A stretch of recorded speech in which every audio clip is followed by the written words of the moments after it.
So today I'm going to learn how to make this animation right here in Adobe After Effects. Hello, my name is King Sam and I make videos on After Effects and motion graphic related content right here on YouTube.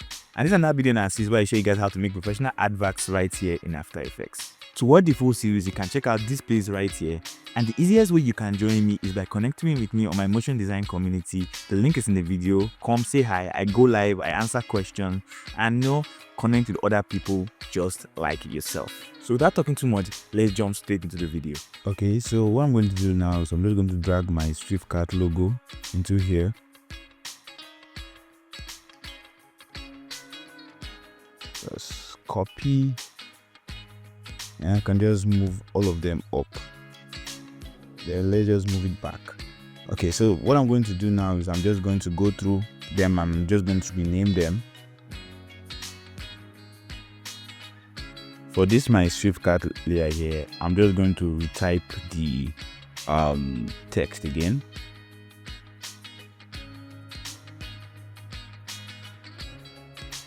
Okay, so I can just delete this one. I don't need it anymore. Now for this my logo here, so this tire and this this entire logo here minus the background, I'm just going to convert it to shape layers here, and I can just delete the original ones here. The next thing I'm going to do is I'm going to create a new null object. New null, move it down here, and I'm just going to, let's zoom in. I'm just going to move my null object here to the middle here. Okay, now for this my logo layers and everything here, what I'm going to do is I'm going to use my rulers here, so I can just drag my some guides here, and I'm just going to put them in such a way that they meet my anchor points right here. On this my layer here, it's my S layer here, I'm going to move my anchor points to the middle there. My tire layer here, I'm going to move my anchor point to the middle, and on my W layer here, I'm just going to move my anchor point to the middle there.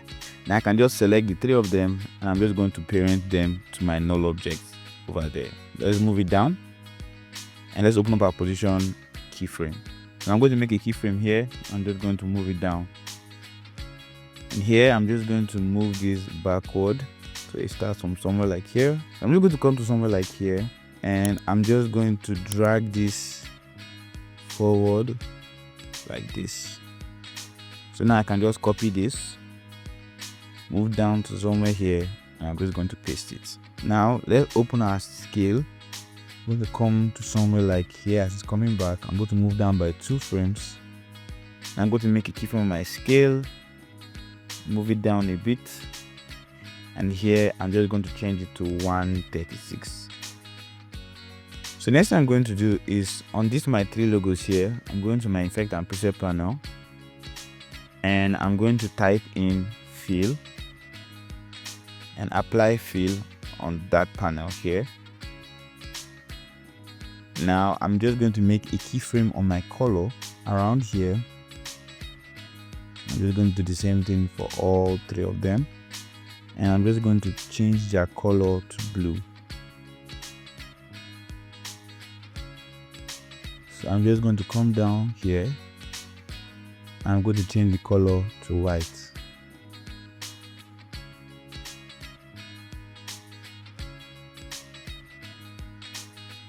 So the next thing I'm going to do is I'm just going to come down to this my border here. I'm going to open up the scale property, make a keyframe on the scale, and I'm just going to move it to somewhere like here. Let's just move the 2 of them back to 18 seconds here.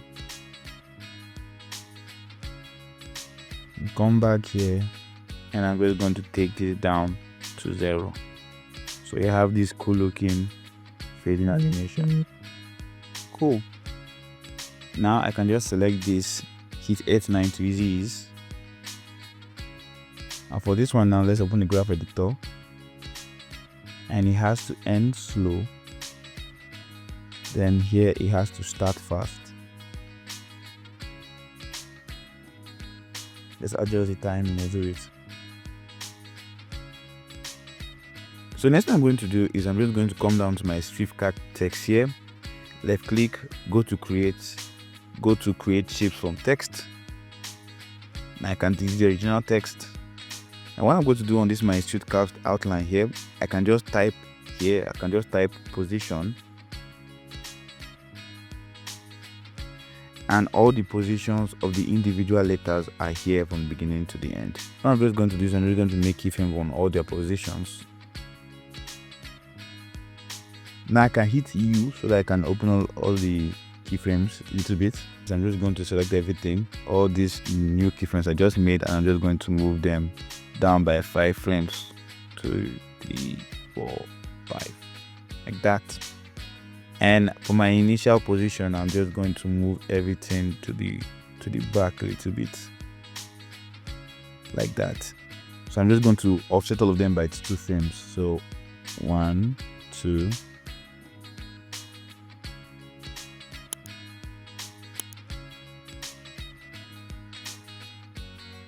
You want this animation to start when this other one is coming back like this. So let's find out where the animation starts from. U. So it starts coming back from here. Let's find where it passes our T. So that's somewhere around here. And select everything here. Let's make sure I save everything like this. Now I'm just going to move it back. I'm just going to go to my pen tool here, and I'm just going to draw a simple shape, and the shape is going to be in a way that follows this my SwiftCat logo. So I'm just going to make sure nothing is selected down here, and I can just start from here, my second line here, so now let's just move this down until it's above our SwiftCat outline layer here. You can just move this back. Okay, so I'm just going to put my position property here, move down to somewhere like here, and let's just match up where the SwiftCat logo is with this our border here.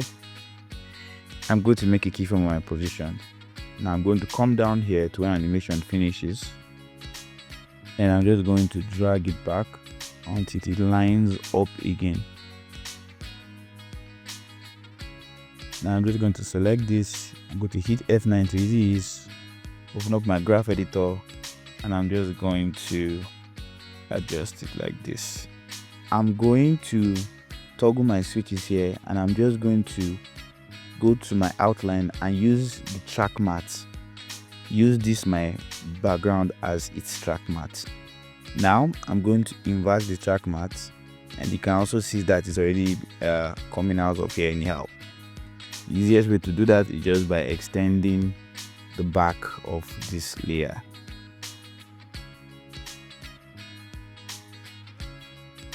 Okay, I can see the animation is not smooth yet. So let's come to our layer here and let's see our keyframes. So it's supposed to have finished by here.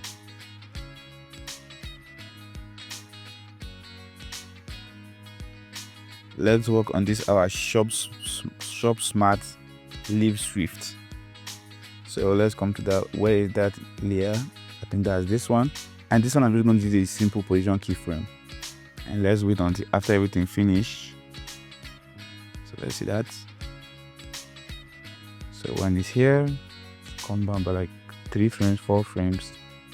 Make a keyframe, push it down, and I'm just going to drag this one up like this. Go to my shape tool here, make sure nothing is selected. I can just create a simple shape like this. I'm just going to change the track mask here to this new shape layer we just made, and I'm just going to invert the max. Let's zoom in so you can see. So let's take our initial position here. It's going to move it up until it's hidden. Okay, I think one more thing I can just do is for the scale of my border and the scale of my null, I can just move them down a bit. Let's see that now. Okay, that's cool. So hit F9 here, and I'm just going to turn my graph editor to look like this, and I can still move this down again if I want to. Our entrance is still a little bit off, and so for our entrance I want it to start somewhere like here. So on this tree I can open my opacity, make a keyframe, go back to the beginning here, and turn this down to 0. And final thing I'm going to do now is on this my 3 layers again, I'm going to add another effect called echo. I'm just going to apply it here. My number of echo is going to be at 65. Starting intensity will be at 0.05. Echo operator is going to be on maximum, and my echo time is going to be at 0.002. Thank you for watching that video. What did you think? Let me know in my comment section. This is going to be the second to the last one. The last one will be coming out really soon, so get subscribed for that. I'll be showing you guys how I do the sound design. And now that I've learned how to make this amazing animation, you can check out this one right here, or you can also check out this one right here, and I'll catch you in that video. So remember, improve every day, grow constantly, and dream endlessly. Love you guys.